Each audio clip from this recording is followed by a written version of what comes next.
माननीय सदस्यगण,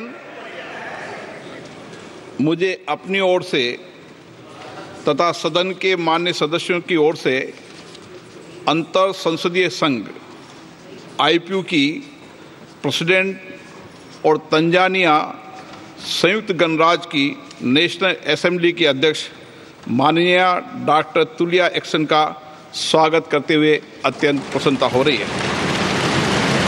वे हमारी सम्मानित अतिथि के रूप में भारत की आधिकारिक यात्रा पर आई है। यह हमारे लिए खुशी की बात है कि डॉक्टर एक्सन बजट सत्र को देखने के लिए यहाँ उपस्थित है। माननीय डॉक्टर तुलिया एक्सन शुक्रवार दिनांक 19 जुलाई 2024 को भारत पहुंची। उन्होंने 21 जुलाई 2024 को आगरा का भ्रमण किया और इस समय वह विशेष बॉक्स में आसीन है। हम भारत में उनके सुखद और सफल प्रवास की कामना करते हैं। हम अंतर संसदीय संघ के प्रेसिडेंट के रूप में उनकी भूमिका के लिए सफलता की भी कामना करते हैं।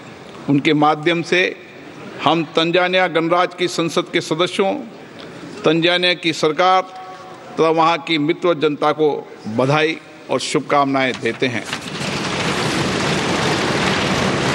माननीय सदस्यगण, जैसा कि आपको समाचार भाग 2 के माध्यम से पहले ही सूचित किया जा चुका है कि माननीय वित्त मंत्री जी के बजट भाषण की प्रतियां हार्ड कॉपी के रूप में उपलब्ध कराई जाएगी। अतः बजट प्रस्तुत हो जाने के पश्चात माननीय सदस्य कृपया बजट भाषण की अपनी अपनी प्रति प्रकाशन काउंटर से प्राप्त कर लें। आपको ये भी सूचित किया जाता है कि माननीय मंत्री द्वारा बजट प्रस्तुत किए जाने के पश्चात बजट की प्रतियां आपको मेंबर्स पोर्टल के माध्यम से भी उपलब्ध करा दी जाएगी। माननीय वित्त मंत्री Shrimati Nirmala Sitharaman.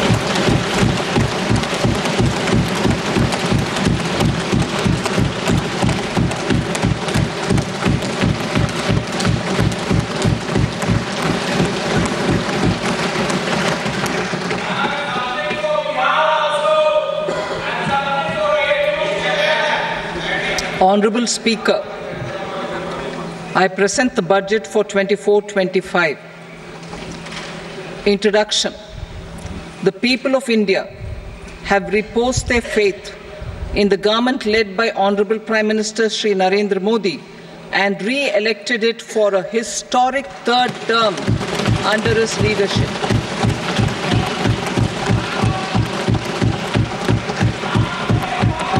We are grateful for their support, faith, and trust in our policies. We are determined to ensure that all Indians, regardless of religion, caste, gender, and age, make substantial progress in realizing their life goals and aspirations. Global context. The global economy, while performing better than expected, is still in the grip of policy uncertainties. Elevated asset prices, political uncertainties, and shipping disruptions continue to pose significant downside risks for growth and upside risks to inflation. In this context, India's economic growth continues to be the shining exception and will remain so in the years ahead.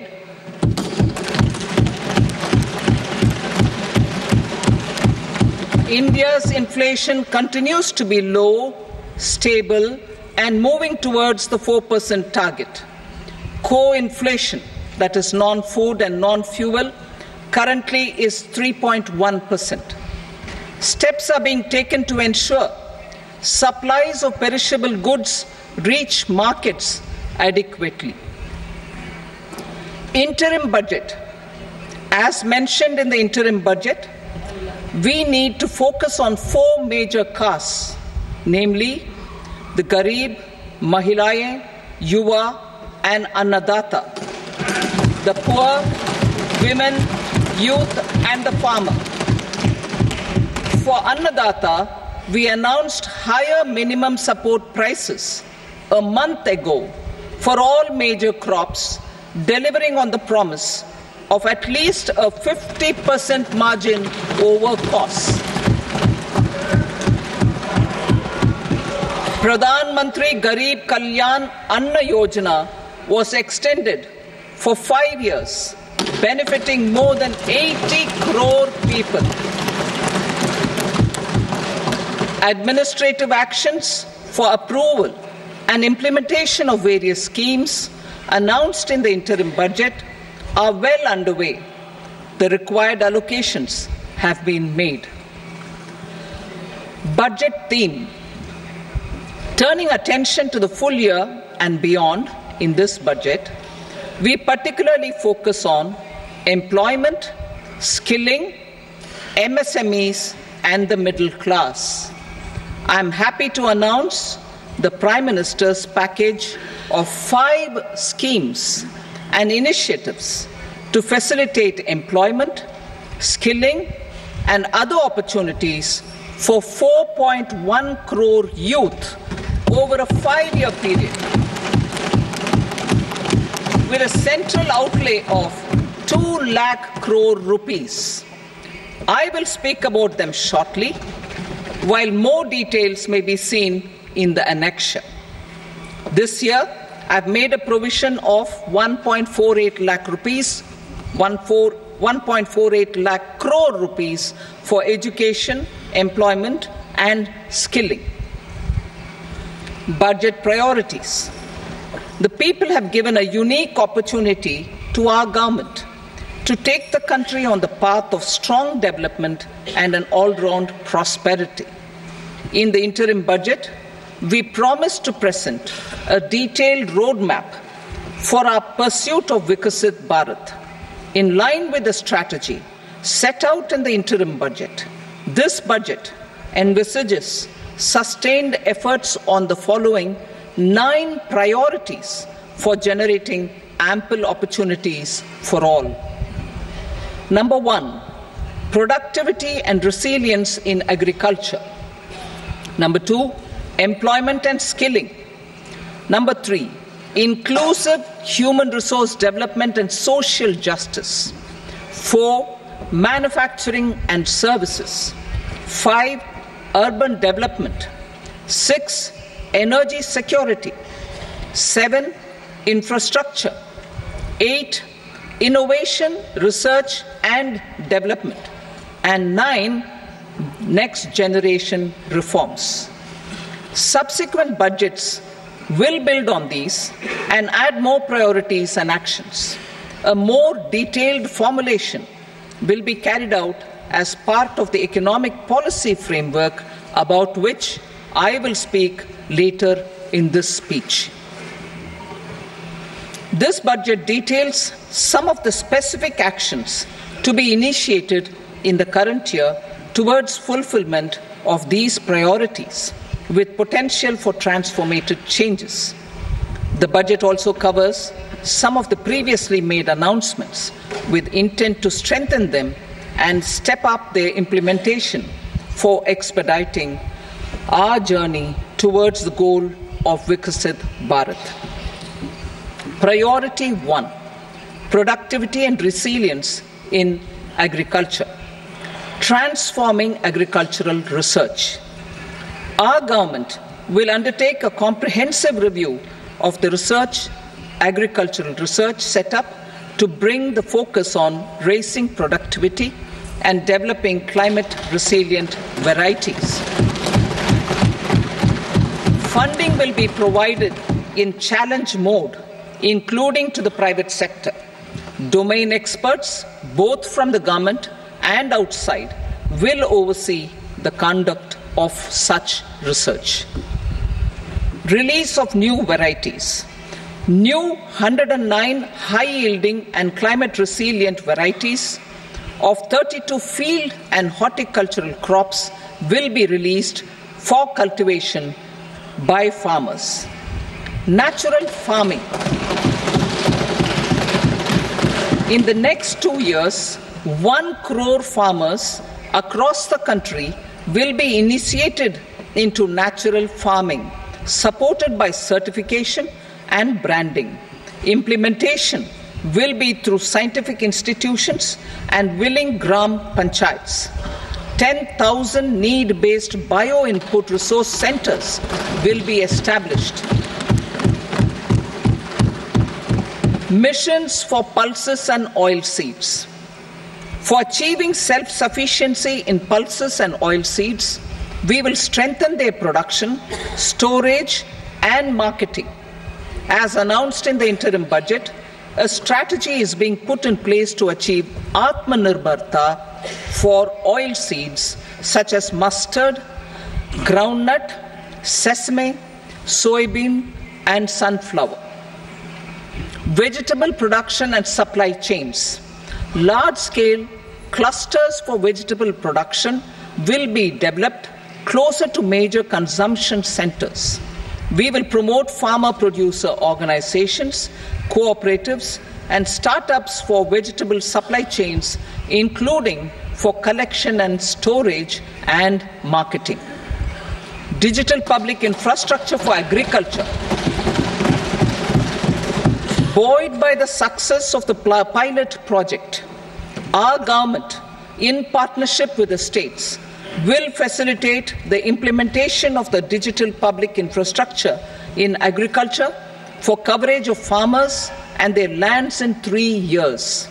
During this year, digital crop survey for Kharif using the DPI will be taken up in 400 districts. The details of 6 crore farmers and their lands will be brought into the farmer and land registries. Further, the issuance of Jan Samarth based Kisan credit cards will be enabled in 5 states. Shrimp production and export. Financial support for setting up a network of nucleus breeding centers for shrimp brood stocks will be provided. Financing for shrimp farming, processing, and export will be facilitated through NABARD. National cooperation policy.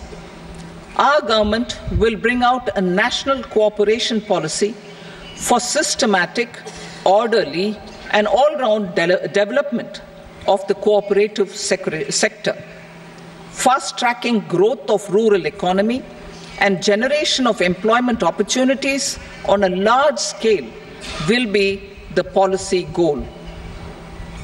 This year, I have made a provision of 1.52 lakh crore rupees for agriculture and allied sectors.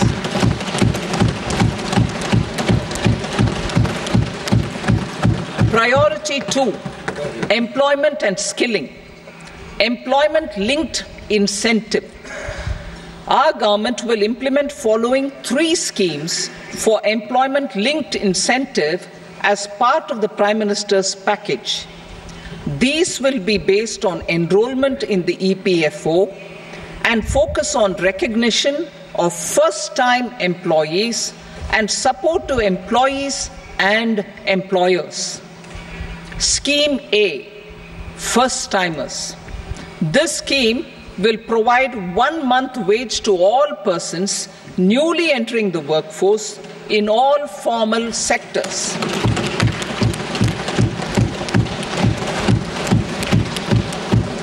Direct benefit transfer of 1 month's salary in 3 installments to first-time employees as registered in the EPFO will be up to 15,000 rupees.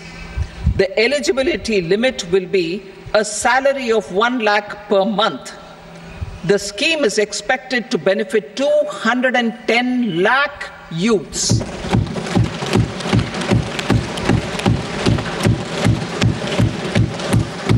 Scheme B, job creation in manufacturing. This scheme will incentivize additional employment in the manufacturing sector linked to the employment of first-time employees. An incentive will be provided at specified scale directly both to the employee and the employer with respect to their EPFO contribution in the first 4 years of employment. The scheme is expected to benefit 30 lakh youth entering employment and their employers.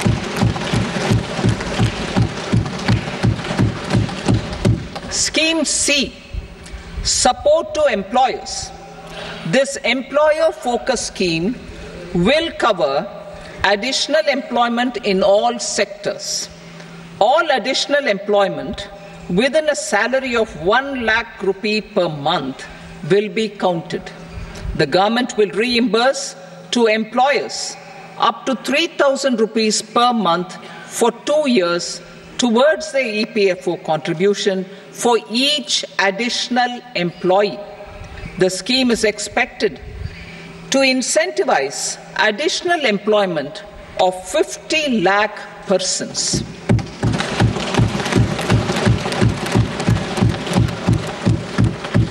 Participation of women in the workforce.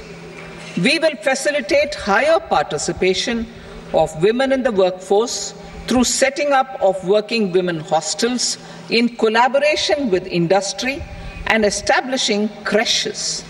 In addition, the partnership will seek to organize women-specific skilling programs and promotion of market access for women SHG enterprises.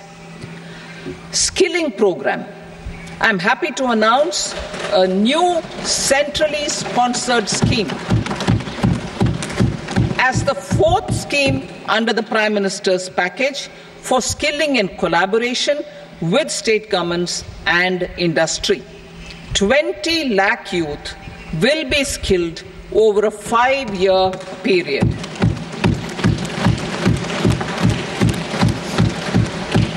"1,000 industrial training institutes will be upgraded in hub and spoke arrangements with outcome orientation. Course content and design will be aligned to the skill needs of industry, and new courses will be introduced for emerging needs." Skilling loans. The model skill loan scheme will be revised to facilitate loans up to 7.5 lakh rupees with a guarantee from a government-promoted fund. This measure is expected to help 25,000 students every year.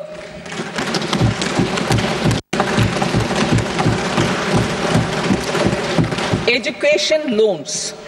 For helping our youth who have not been eligible for any benefit under government schemes and policies, I am happy to announce a financial support for loans up to 10 lakh rupees for higher education in domestic institutions.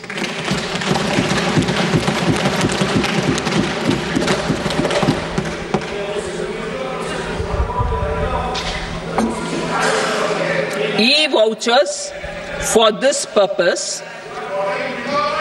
E-vouchers for this purpose will be given directly to 1 lakh students every year for annual interest subvention of 3% of the loan amount. Priority 3, inclusive human resource development and social justice, saturation approach. Our government is committed to all-round, all-pervasive and all-inclusive development of people, particularly farmers, youth, women, and the poor. For achieving social justice comprehensively, the saturation approach of covering all eligible people through various programs, including those for education and health, will be adopted to empower them by improving their capabilities.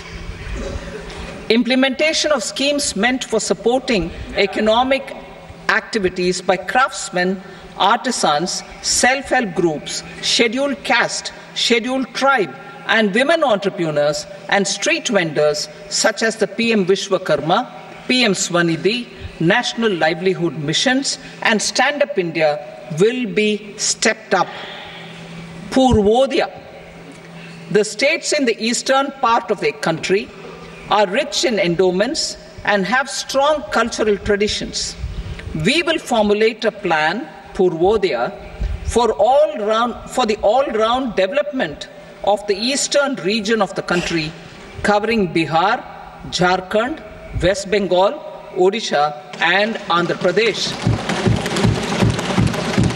This will cover human resource development, infrastructure, and generation of economic opportunities to make the region an engine to attain Vikasit Bharat. On the Amritsar-Kolkata Industrial Corridor, we will support development of an industrial node at Gaya. This corridor will catalyze industrial development of the eastern region. The industrial node at Gaya will also be a good model for developing our ancient centers of cultural importance into future centers of modern economy. This model shall showcase Vikas B, Virasat B in a growth trajectory.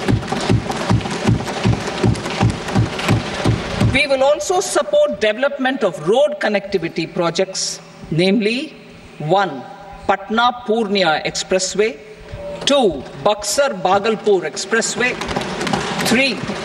Bodh Gaya, Rajgir, Vaishali and Darbhanga spurs, and 4.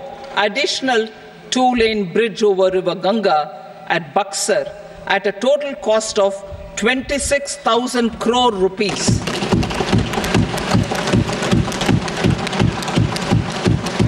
Power projects, including setting up of a new 2,400 megawatt power plant at Pvt Ltd, will be taken up at a cost of 21,400 crore rupees. New airports, medical colleges, and sports infrastructure in Bihar will be constructed. An additional allocation to support capital investments will be provided. The requests of Bihar government for external assistance from multilateral development banks will be expedited.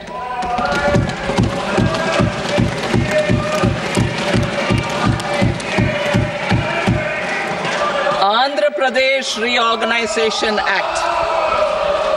Our government has made concerted efforts to fulfill the commitments in Andhra Pradesh Reorganization Act.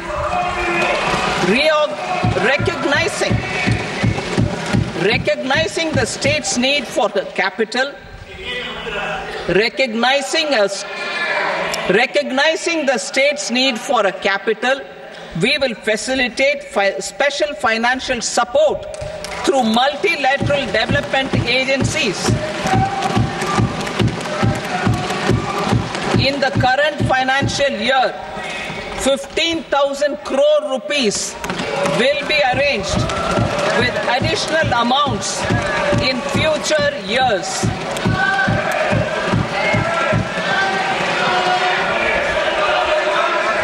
Our government is fully committed to financing and early completion of the Polavaram irrigation project, which is the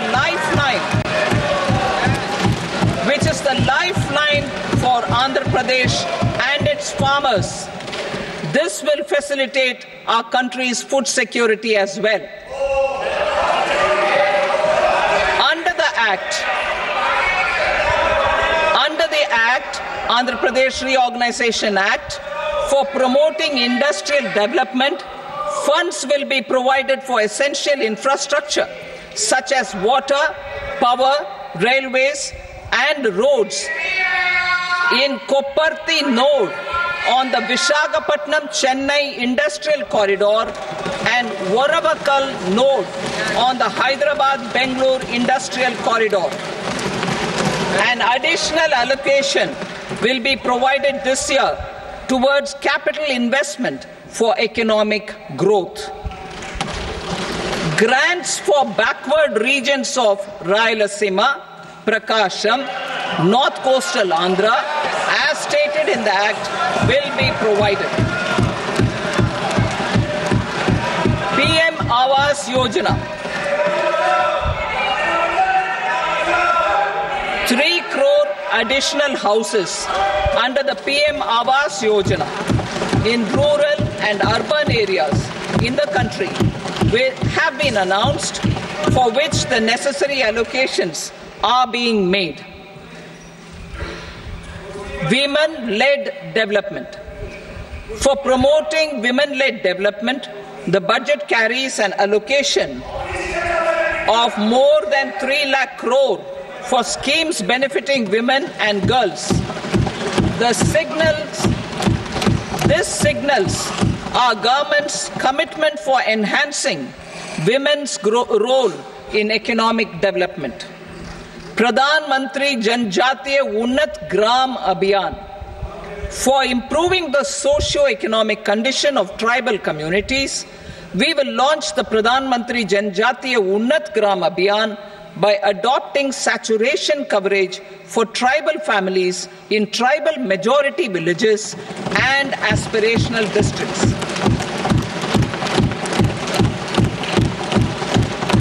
This will cover 63,000 villages, benefiting 5 crore tribal people. Bank branches in northeastern region. More than 100 branches of India Post Payment Bank will be set up in the northeast region to expand the banking services. This year, I have made a provision of 2.66 lakh crore rupees for rural development, including rural infrastructure. Priority 4, manufacturing and services, support for promotion of MSMEs. This budget provides special attention to MSMEs and manufacturing, particularly labor-intensive manufacturing. We have formulated a package covering financing, regulatory changes, and technology support for MSMEs to help them grow and also compete globally, as mentioned in the interim budget. I am happy to announce the following specific measures.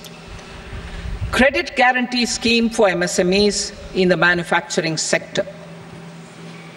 For facilitating term loans to MSMEs for purchase of machinery and equipment without collateral or third-party guarantee, a credit guarantee scheme will be introduced. The scheme will operate on pooling of credit risks of such MSMEs. A separately constituted self-financing guarantee fund will provide to each applicant guarantee cover up to 100 crore rupees, while the loan amount may be larger. The borrower will have to provide an upfront guarantee fee and an annual guarantee fee on the reducing loan balance. New assessment model for MSME credit. Public sector banks will build their own in-house capability to assess MSMEs for credit instead of relying on external assessment. They will also take a lead in developing or getting developed a new credit assessment model based on the scoring of digital footprints of the MSMEs in the economy. This is expected to be a significant improvement over the traditional assessment of credit eligibility based only on asset or turnover criteria. That will also cover MSMEs without a formal accounting system. Credit support to MSMEs during stress period. I'm happy to announce a new mechanism for facilitating continuation of bank credit to MSMEs during their stress period while being in special mention account, SMA stage, for reasons beyond their control. MSMEs need credit to continue their business and to avoid getting into the NPA stage. Credit availability will be supported through a guarantee from a government-promoted fund. Mudra loans. The limit of Mudra loans will be enhanced to 20 lakh from the current 10 lakh for those entrepreneurs who have availed and successfully repaid previous loans under the Tarun category. Enhanced scope for mandatory onboarding in trades. For facilitating MSMEs to unlock their working capital by converting their trade receivables into cash, I propose to reduce the turnover threshold of buyers for mandatory onboarding on the trades platform from rupees 500 crore to 250 crore rupees. This measure will bring 22 more CPSCs and 7,000 more companies onto the platform. Medium enterprises will also be included in the scope of the suppliers. SIDBI branches in MSME clusters. SIDBI will open new branches to expand its reach to serve all major MSME clusters within 3 years and provide direct credit to them. With the opening of 24 such branches this year, the service coverage will expand to 168 out of 242 major clusters. MSME units for food irradiation, quality and safety testing. Financial support for setting up of 50 multi-product food irradiation units in the MSME sector will be provided. Setting up of 100 food quality and safety testing labs with NABL accreditation will be facilitated. E-commerce export hubs. To enable MSMEs and traditional artisans to sell their products in international markets, e-commerce export hubs will be set up in public-private partnership mode. These hubs, under a seamless regulatory and logistic framework, will facilitate trade and export-related services under one roof. Measures for promotion of manufacturing and services. Internship in top companies. As the fifth scheme under Prime Minister's package, our government will launch a comprehensive scheme for providing internship opportunities in 500 top companies to 1 crore youth in 5 years. They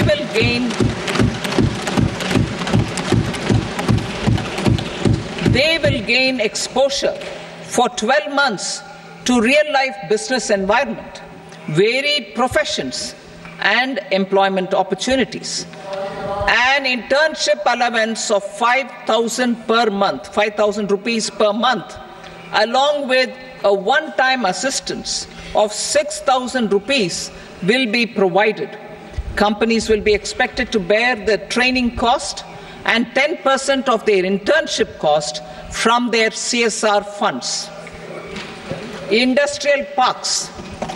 Our government will facilitate development of investment-ready, plug-and-play industrial parks with complete infrastructure in or near 100 cities in partnership with the states and private sector by better using town planning schemes. 12 industrial parks under the National Industrial Corridor Development Program also will be sanctioned.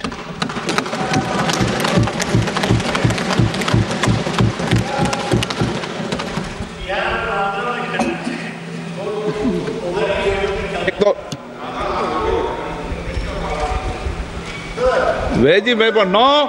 Please, Patty.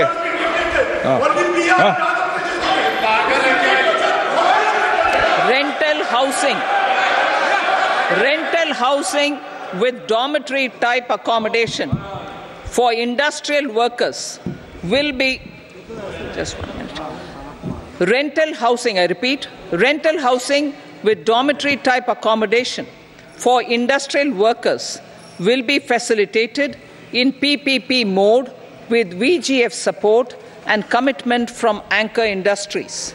Shipping industry, ownership, leasing and flagging reforms will be implemented to improve the share of Indian shipping industry and generate more employment.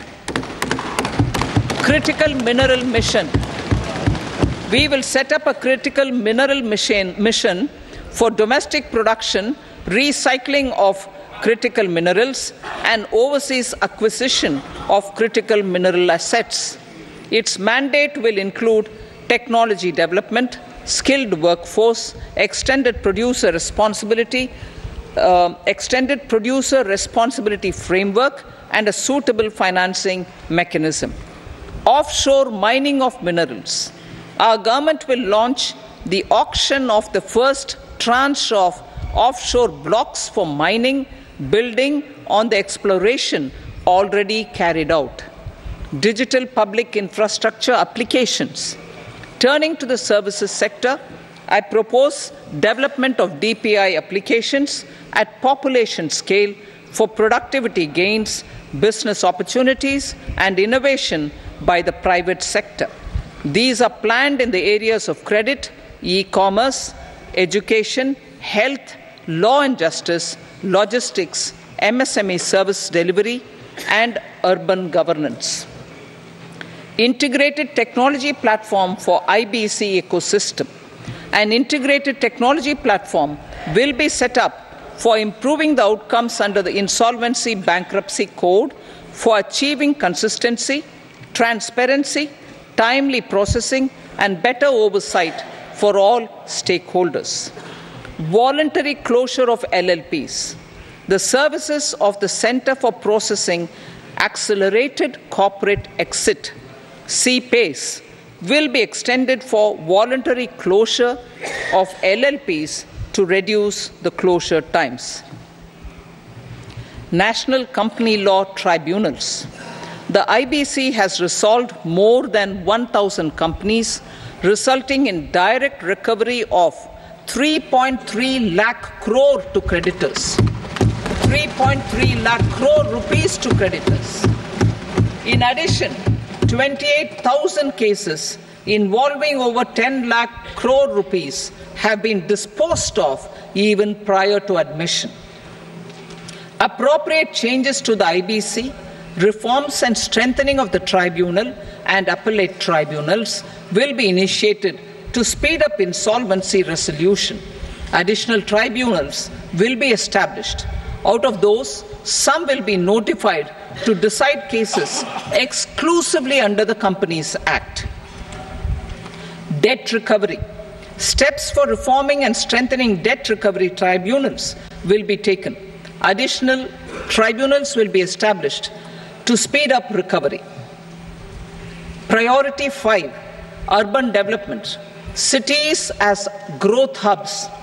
Working with states, our government will facilitate development of cities as growth hubs. This will be achieved through economic and transit planning and orderly development of peri-urban areas utilizing town planning schemes. Creative redevelopment of cities. For creative brownfield redevelopment of existing cities with a transformative impact, our government will formulate a framework for enabling policies, market-based mechanisms, and regulation.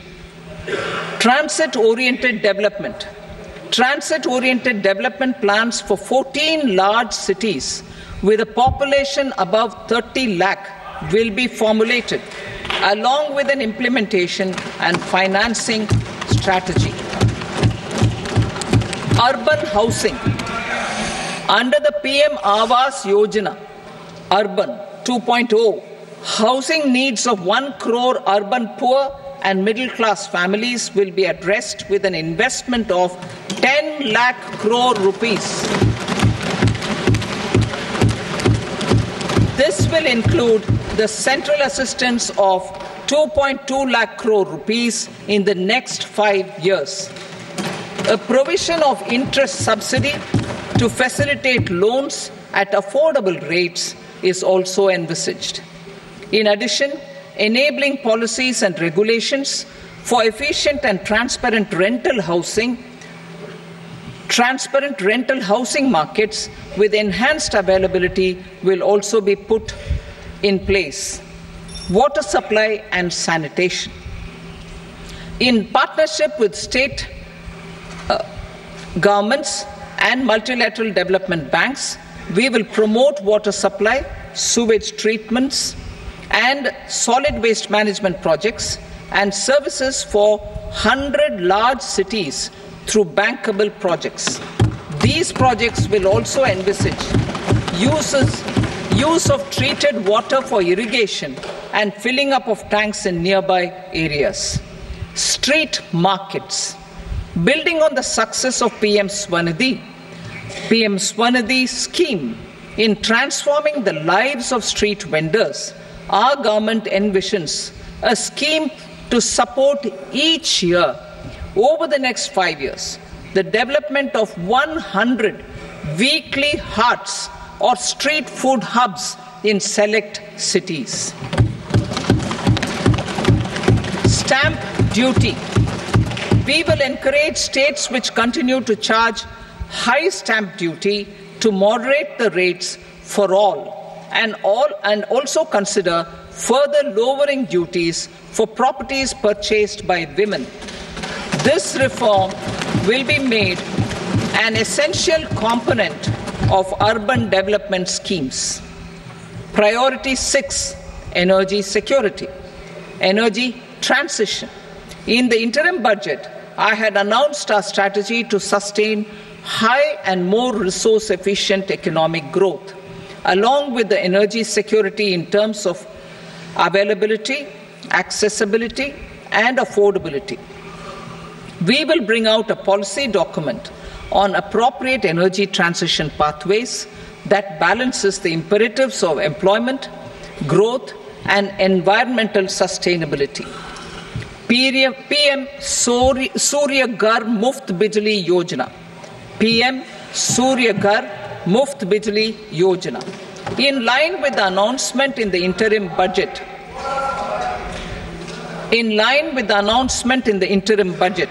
PM Surya Ghar Muft Bijli Yojana has been launched to install rooftop solar plants to enable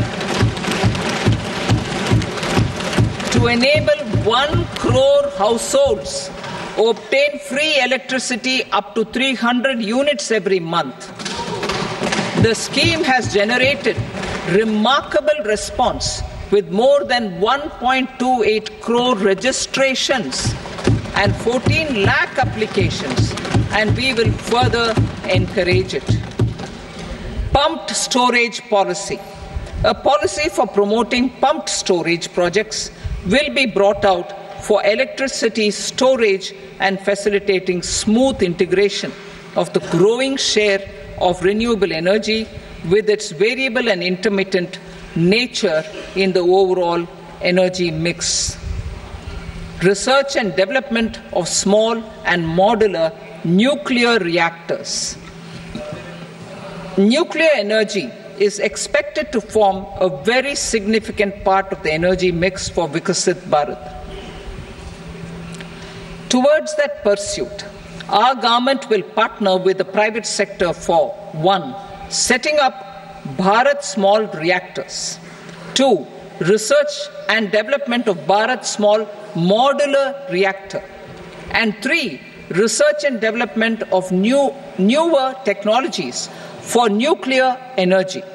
The R&D funding announced in the interim budget will be made available for this sector also. Advanced ultra supercritical thermal power plants. The development of indigenous technology for advanced ultra supercritical thermal power plants with much higher efficiency has been completed. A joint venture between NTPC and BHEL will set up a full-scale 800 megawatt commercial plant using AUSC technology. The government will provide the required fiscal support. Moving forward, development of indigenous capacity for the production of high-grade steel and other advanced metallurgy materials for these plants will result in strong spin-off benefits for the economy. Roadmap for hard-to-abate industries. A roadmap for moving the hard-to-abate industries from energy efficiency targets to emission targets will be formulated. Appropriate regulations for transition of these industries from the current perform, achieve and trade mode to Indian carbon market mode will be put in place. Support to traditional micro and small industries. An investment-grade energy audit of traditional micro and small industries in 60 clusters, including brass and ceramic, will be facilitated. Financial support will be provided for shifting them to cleaner forms of energy and implementation of energy efficiency measures. The scheme will be replicated in another 100 clusters in the next phase. Priority 7, infrastructure investment by central government. Significant investment the central government has made over the years in building and improving infrastructure has had a strong multiplier effect on the economy. We will endeavour to maintain strong fiscal support for infrastructure over the next 5 years in conjunction with imperatives of other priorities and fiscal consolidation. This year, I have provided 11,11,111 crore rupees for capital expenditure. This would be 3.4% of our GDP. Infrastructure investment by state governments. We will encourage states to provide support of similar scale for infrastructure, subject to their development priorities. A provision of 1.5 lakh crore rupees for long-term interest-free loans have been made this year also to support the states in their resource allocation. Private investment in infrastructure. Investment in infrastructure by private sector will be promoted through viability gap funding and enabling policies and regulations. A market-based financing framework will be brought out. Pradhan Mantri Gram Sadak Yojana, Phase 4 of the PMGSY will be launched to provide all-weather connectivity to 25,000 rural habitations, which have become eligible in view of their population increase. Irrigation and flood mitigation. Bihar has frequently suffered from floods, many of them originating outside the country. Plans to build flood control structures in Nepal are yet to progress. Our government, through the Accelerated Irrigation Benefit Program and other sources, will provide financial support for projects with estimated cost of 11,500 crore rupees, such as the Kosi-Michi intra-state link and 20 other ongoing and new schemes, including barrages, river pollution abatement and irrigation projects. In addition, survey and investigation of Kosi-related flood mitigation and irrigation projects will be undertaken.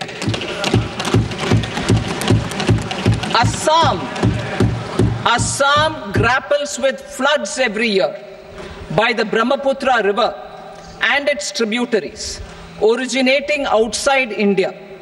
We will provide assistance to Assam for flood management and related projects.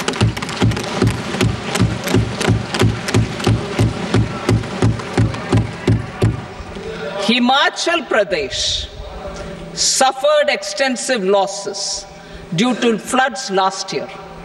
Our government will provide assistance to the state for reconstruction and rehabilitation through multilateral development assistance.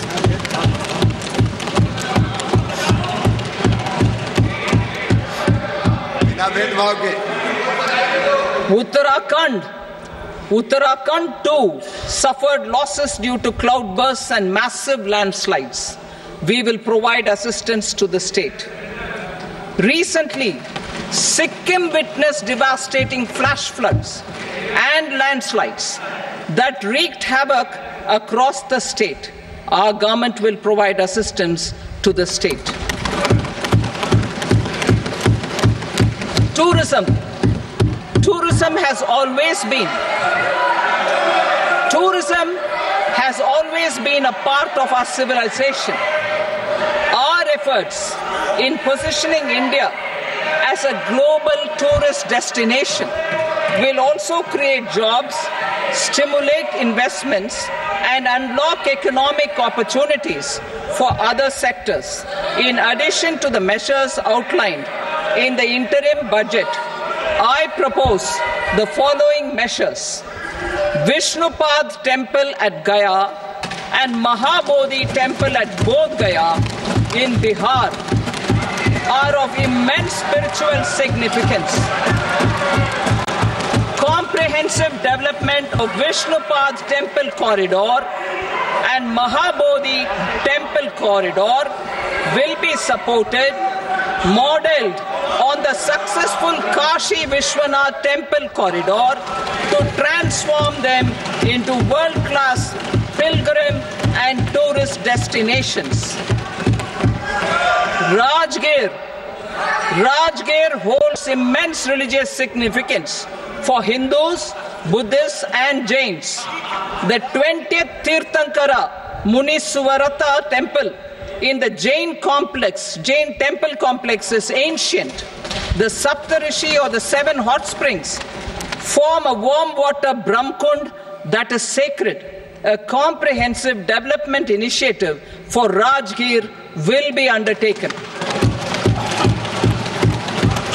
Our government will support the development of Nalanda as a tourist center, besides reviving Nalanda University to its glorious stature.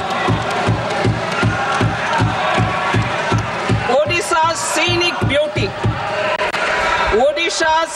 beauty, temples, monuments, craftsmanship, wildlife sanctuaries, natural landscapes, and pristine beaches make it an ultimate tourism destination.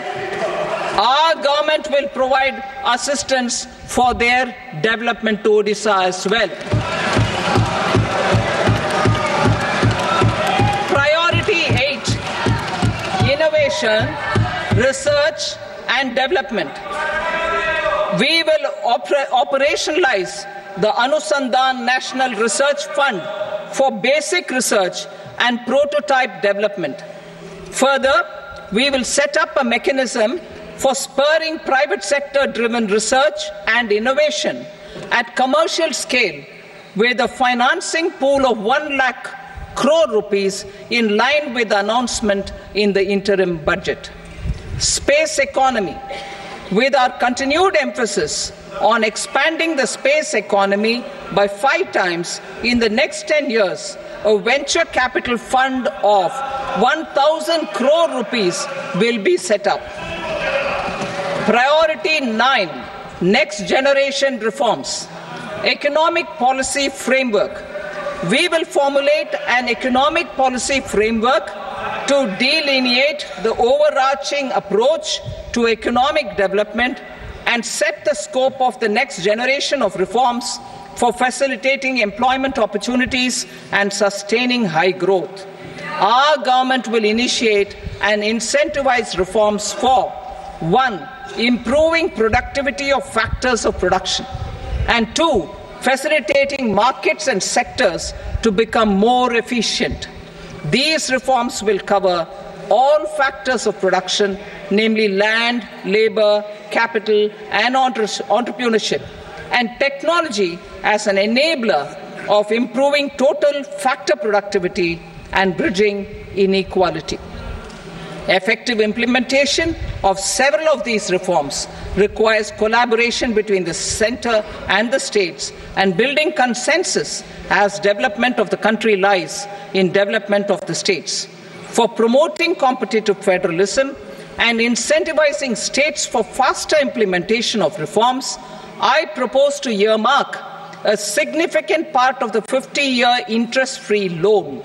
Working with the states, we will initiate the following reforms.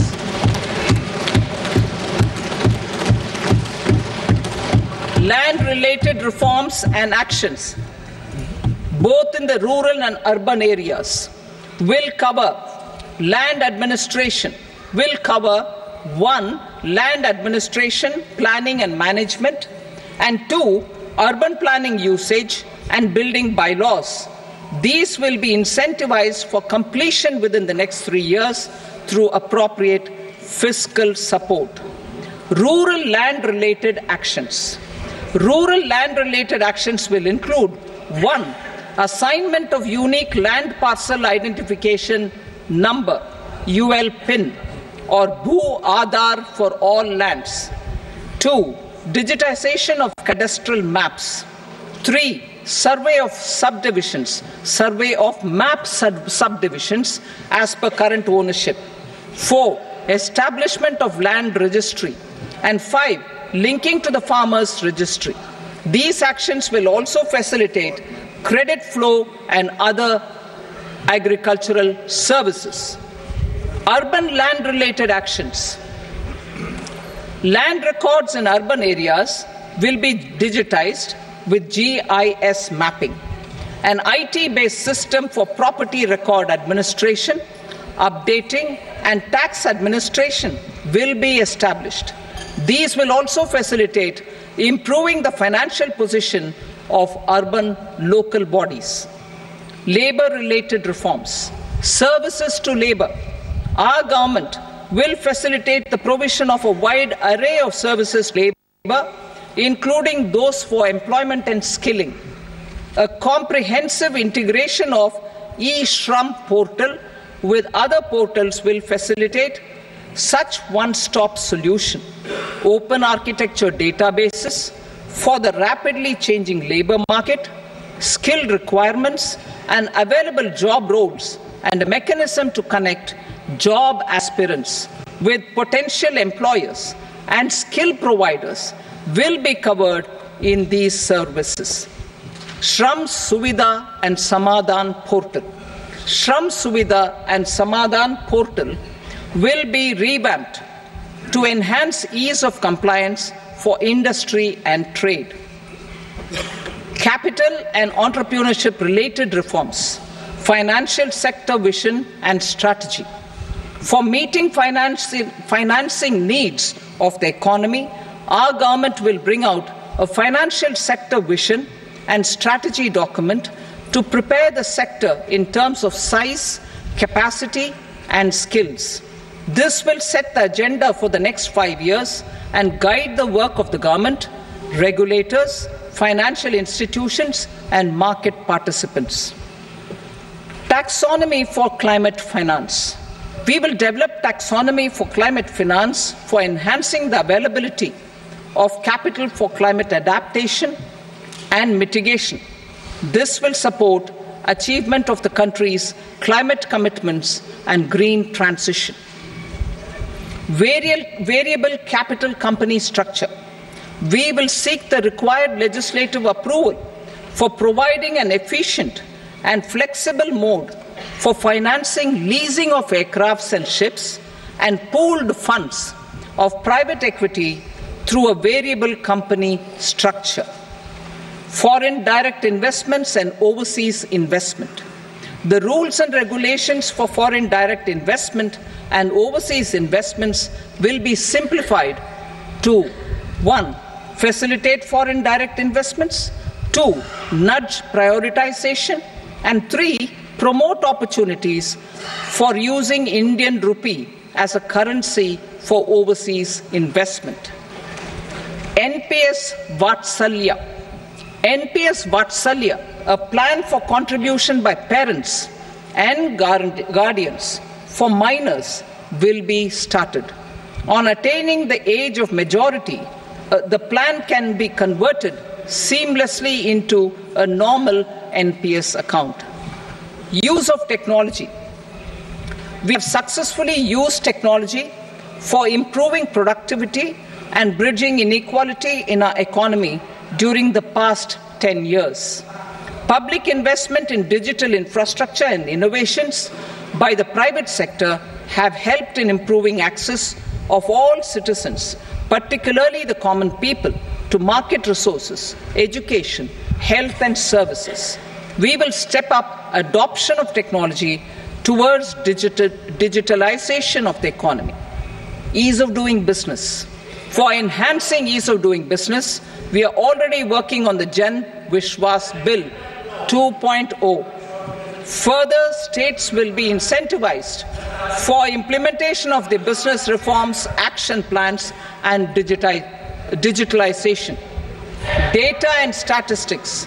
For improving data governance, collection, processing and management of data and statistics, different sectoral databases, including those established under the Digital India Mission, will be utilized with active use of technology tools.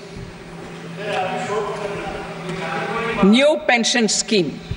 The committee to review the NPS has made considerable progress in its work. I am happy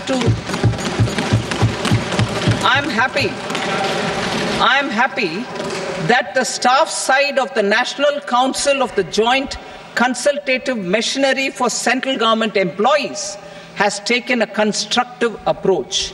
A solution will be evolved which addresses the relevant issues while maintaining fiscal prudence to protect the common citizens. Budget estimates for 24-25. For the year 24-25, total receipts other than borrowings and the total expenditure are estimated at 32.07 lakh crore rupees and 48.21 lakh crore rupees respectively. The net tax receipts are estimated at 25.83 lakh crore rupees. The fiscal deficit is estimated at 4.9% of the GDP. The gross and the net market borrowings through dated securities during 24-25 are estimated at 14.01 lakh crore rupees and 11.63 lakh crore rupees respectively. Both will be less than that in 23-24. The fiscal consolidation path announced by me in 2021 has served our economy very well, and we aim to reach the deficit below 4.5% next year. The government is committed to staying the course. From 2026-27 onwards, our endeavour will be to keep the fiscal deficit each year such that the central government's debt will be on a declining path as percentage of GDP. I will now move to Part B.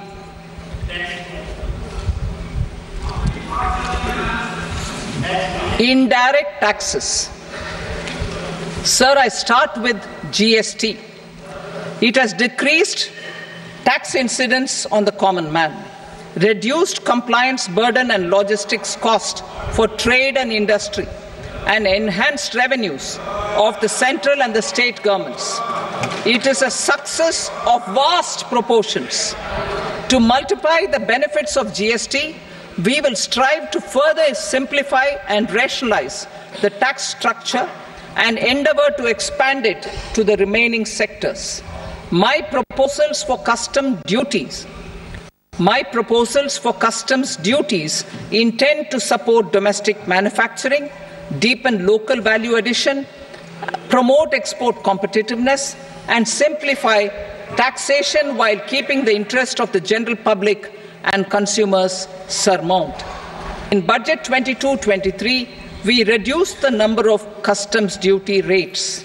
I propose to undertake a comprehensive review of the rate structure over the next 6 months to rationalize and simplify it for ease of trade, removal of duty inversion, and reduction of disputes. I shall now take up sector-specific customs duty proposals. Medicine and medical equipments. To provide relief to cancer patients, I propose to fully exempt 3 more medicines from customs duties.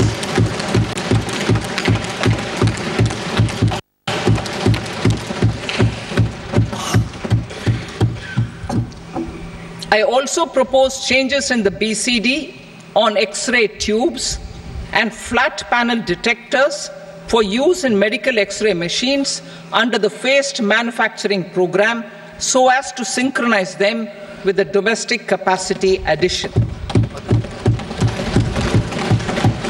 Mobile phone and related parts. With a 3-fold increase in domestic production and almost a 100-fold jump in exports of mobile phones over the last 6 years, the Indian mobile industry has matured. In the interest of consumers, I now propose to reduce the BCD on mobile phone, mobile PCBA, and mobile charger to 15%. Critical minerals. Minerals such as lithium, copper, cobalt, and rare earth elements are critical for sectors like nuclear energy, renewable energy, space, defense, telecommunications, and high-tech electronics. I propose to fully exempt customs duties on 25 critical minerals and reduce BCD on 2 of them. This will provide a major fillip to the processing and refining of such minerals and help secure their availability for these strategic and important sectors. Solar energy.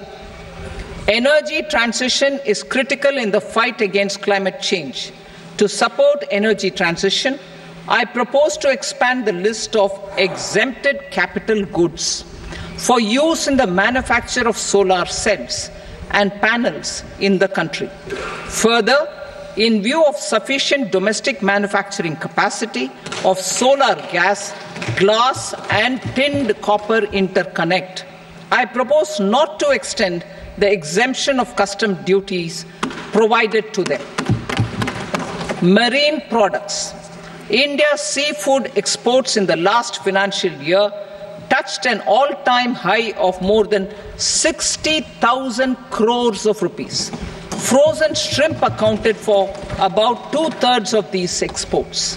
To enhance their competitiveness, I propose to reduce BCD on certain broodstock, polychaete worms, shrimp, and fish feed to 5%.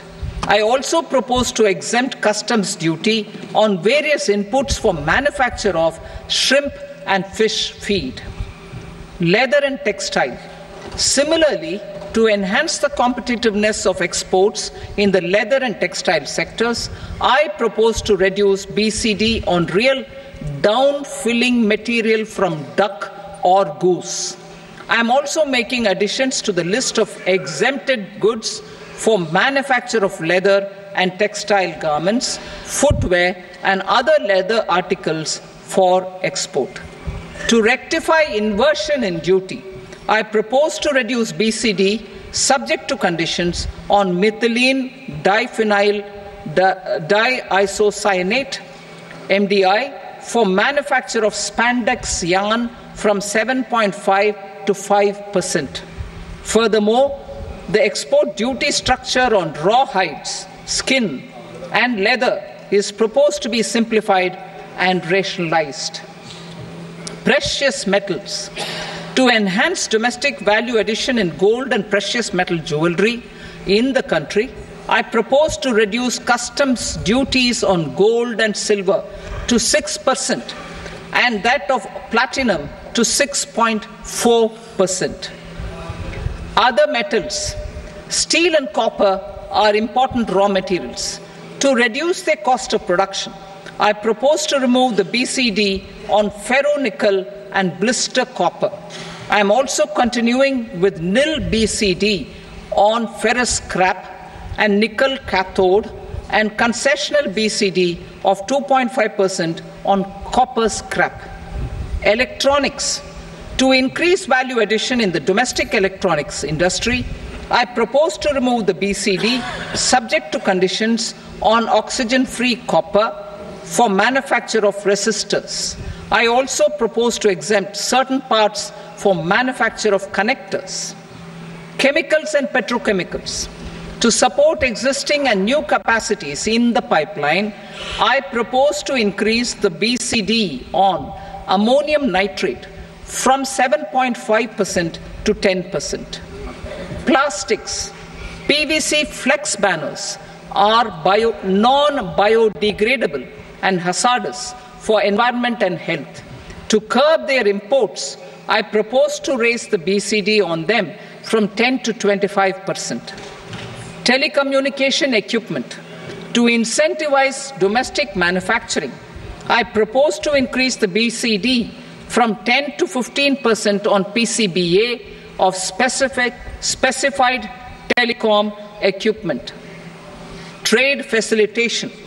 To promote domestic aviation and boat and ship MRO, I propose to extend the period for export of goods imported for repairs from 6 months to 1 year.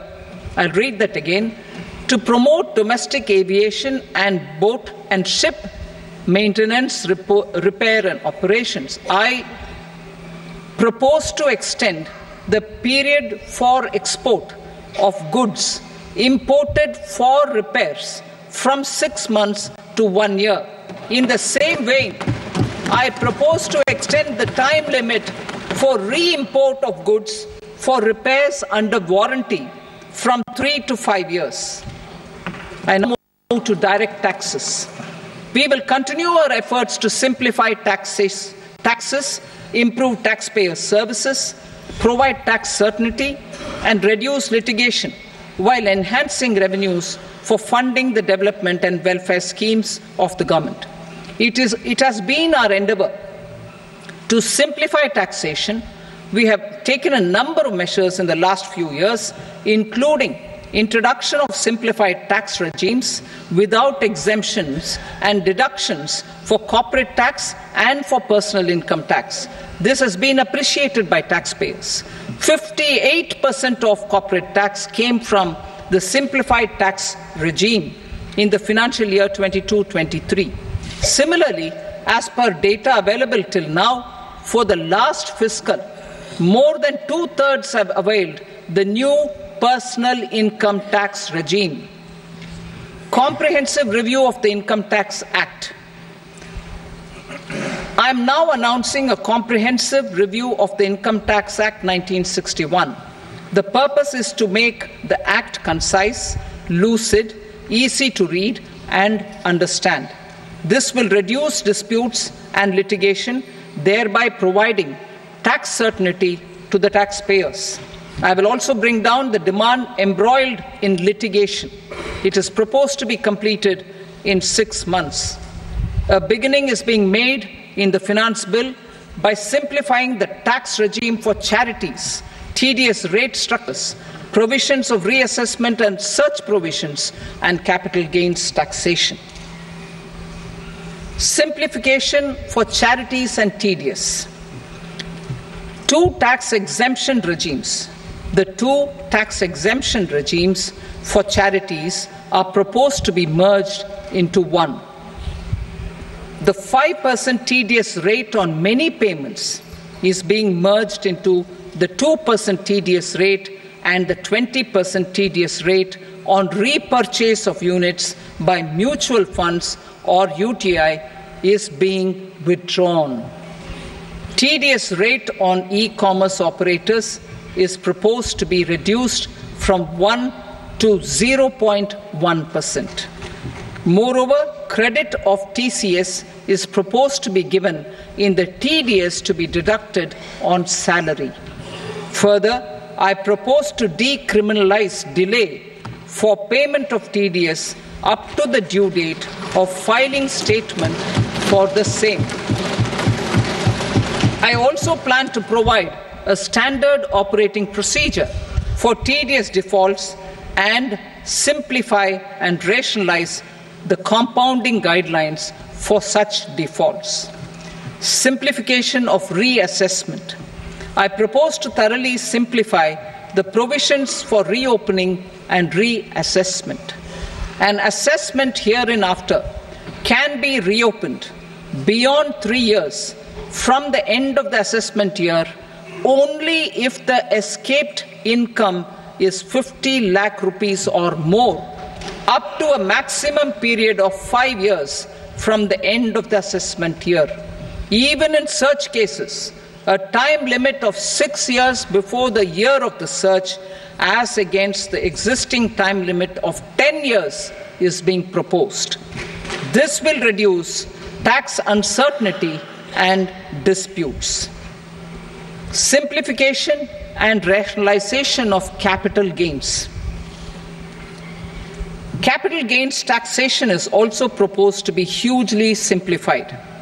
Short-term gains on certain financial assets shall henceforth attract a tax rate of 20%, while that on all other financial assets and all non-financial assets shall continue to attract the applicable tax rate.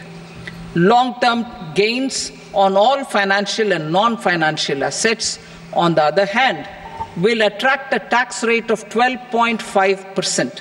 For the benefit of the lower and the middle income classes, I propose to increase the limit of exemption of capital gains on certain financial assets to 1.25 lakh rupees per year. Listed financial assets held for more than a year will be classified as long-term, while unlisted financial assets and all non-financial assets will have to be held for at least 2 years to be classified as long-term. Unlisted bonds and debentures, debt mutual funds, and market-linked debentures, irrespective of holding period, however, will attract tax on capital gains at applicable rates. Taxpayer services. All the major taxpayer services under GST and most services under customs and income tax have been digitalized. All remaining services of customs and income tax, including rectification and order giving effect to appellate orders, shall be digitalized and made paperless over the next 2 years. Litigation and appeals. While our concerted efforts to reduce pendency of appeals at various appellate fora are beginning to show good results, it will continue to engage our highest attention. To dispose of the backlog of first appeals, I plan to deploy more officers to hear and decide such appeals, especially those with large tax effect. For resolution of certain income tax disputes pending an appeal, I am also proposing Vivad Se Vishwas Scheme 2024. Further, I propose to increase monetary limits for filing appeals related to direct taxes, excise and service tax in the tax tribunals, high courts and Supreme Court to 60 lakh rupees, 2 crore rupees and 5 crore respectively, with a view to reduce litigation and provide certainty in international taxation. We will expand the scope of safe harbor rules and make them more attractive. We will also streamline the transfer pricing assessment procedure. Employment and investment. I have a few proposals to promote investment and foster employment. First of all, to bolster the Indian startup ecosystem, boost the entrepreneurial spirit, and to support innovation, I propose to abolish the so-called angel tax for all classes of investors. Second, there is tremendous potential for cruise tourism in India.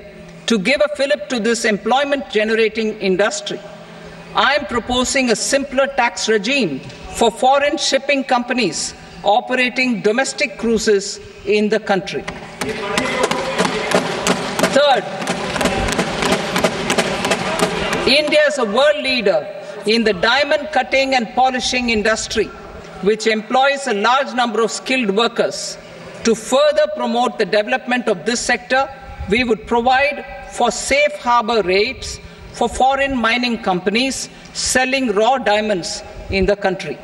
Fourth, to attract foreign capital for our development needs, I propose to reduce the corporate tax rate on foreign companies from 40 to 35%. Deepening the tax base. I have a couple of proposals for deepening the tax base. First, security transaction tax on futures and options of securities is proposed to be increased to 0.02% and 0.1% respectively. Second, for reasons of equity, I propose to tax income received on buyback of shares in the hands of recipients. Other proposals. To improve social security benefits, deduction of expenditure by employers towards NPS is proposed to be increased from 10 to 14% of the employee's salary. Similarly, deduction of this expenditure up to 14% of salary from the income of employees in private sector, public sector banks and undertakings opting for the new tax regime is proposed to be provided. Indian professionals working in multinationals get ESOPs and invest in social security schemes and other movable assets abroad. Non-reporting of such small foreign assets has penal consequences under the Black Money Act. Such non-reporting of movable assets up to 20 lakh rupees is proposed to be depenalized.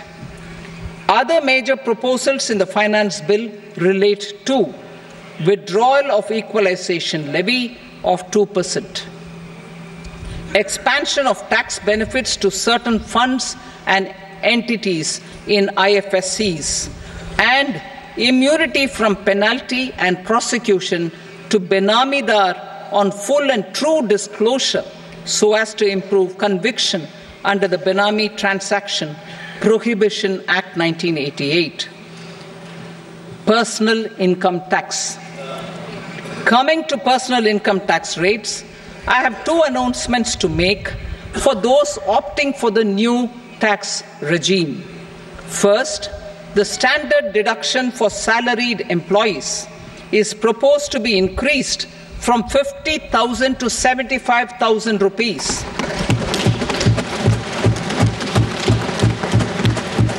Similarly, deduction on family pension for pensioners is proposed to be enhanced from 15,000 to 25,000 rupees. This will provide relief to about 4 crore salaried individuals and pensioners.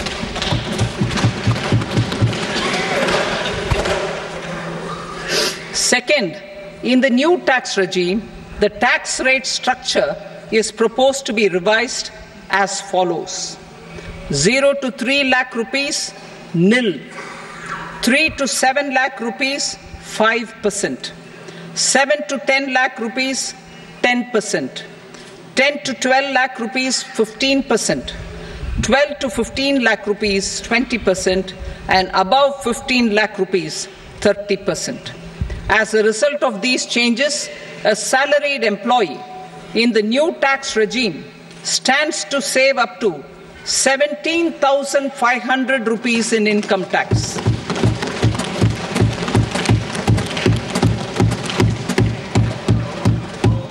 Apart from these, I am also making some other changes as given in the annexure. As a result of these proposals, revenue of about 37,000 crore that is 29,000 crore in direct taxes and 8,000 crore in indirect taxes, will be foregone, while revenue of about 30,000 crore rupees will be additionally mobilized. Thus, the total revenue foregone is about 7,000 crores annually. Mr. Speaker, sir, with this, I commend the budget to this august House. Jai Hind.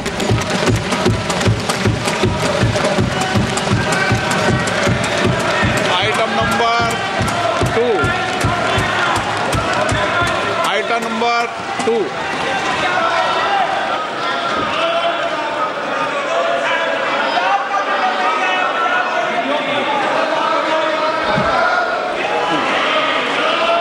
Sir, with your permission, I rise to lay on the table the following statements under Section 3 of the Fiscal Responsibility and Budget Management, FRBM Act 2003, Medium-Term Fiscal Policy cum Fiscal Policy Strategy Statement and Macroeconomic Framework Statement. Item number 3. Sir, with your permission, I rise to move for leave to introduce the Finance Number 2 Bill 2024. प्रश्न ये कि विधेयक को पुनर्स्थापित करने की अनुमति प्रदान की जाए। जो सदस्य इसके पक्ष में हाँ कहें, जो सदस्य विरोध में ना कहें। मेरे विचार में निर्णय हाँ वालों के पक्ष में अनुमति प्रदान की जाती है। माननीय मंत्री जी, अब विधेयक पुनर्स्थापित करें। Sir, I introduce the bill. Item number 4. The Union Territory of Jammu and Kashmir budget. Sir, I rise to present a statement, Hindi and English versions, of the estimated receipts and expenditure of the Union Territory of Jammu and Kashmir for the year 24-25. सभा की कार्रवाई कल बुधवार दिनांक 24 जुलाई 2024 को प्राप्त 11 बजे तक के लिए स्थगित की जाती है।